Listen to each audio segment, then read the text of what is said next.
हम एक मत है कि आतंकवाद मानवता के लिए सबसे बड़ा खतरा है।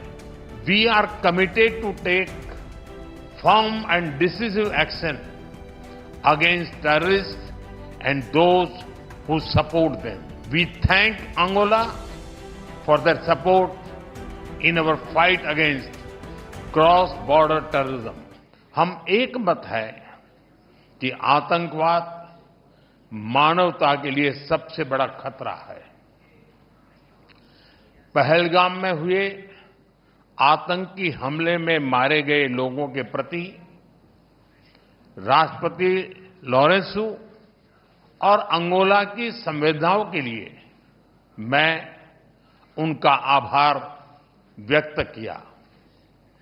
We are committed to take firm and decisive action against terrorist and those who support them.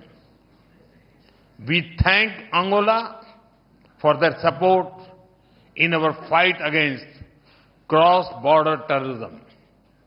Friends, 140 crore भारतीयों की ओर से मैं अंगोला को अफ्रीकन यूनियन की अध्यक्षता के लिए शुभकामनाएं देता हूं। हमारे लिए यह गौरव की बात है कि भारत की G20 अध्यक्षता के दौरान अफ्रीकन यूनियन को G20 की स्थायी सदस्यता मिली।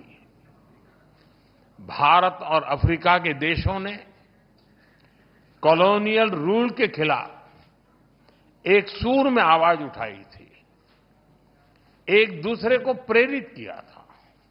आज हम ग्लोबल साउथ के हितों, उनकी आशाओं, अपेक्षाओं और आकांक्षाओं की आवाज बनकर एक साथ खड़े रहे हैं। पिछले एक दशक में अफ्रीका के देशों के साथ हमारे सहयोग में गति आई है। हमारा आपसी व्यापार लगभग $100 बिलियन हो गया है।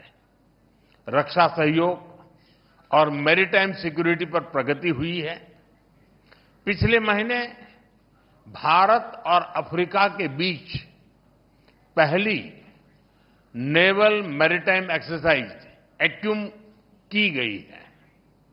पिछले 10 वर्षों में हमने अफ्रीका में 17 नई एम्बेसीज खोली हैं। $12 बिलियन से अधिक की क्रेडिट लाइंस अफ्रीका के लिए आवंटित की गई है। साथ ही अफ्रीका के देशों को $700 मिलियन की ग्रांट सहायता दी गई है। अफ्रीका के 8 देशों में वोकेशनल ट्रेनिंग सेंटर खोले गए हैं। अफ्रीका के 5 देशों के साथ हम डिजिटल पब्लिक इंफ्रास्ट्रक्चर में सहयोग कर रहे हैं। किसी भी आपदा में हमें अफ्रीका के लोगों के साथ कंधे से कंधा मिलाकर फर्स्ट रिस्पॉन्डर की भूमिका अदा करने का सौभाग्य मिला है। भारत और African Union, we are partners in progress, we are pillars of the global south. मुझे विश्वास है कि अंगोला की अध्यक्षता में भारत और अफ्रीकन यूनियन के संबंध नई ऊंचाइयां हासिल करेंगे।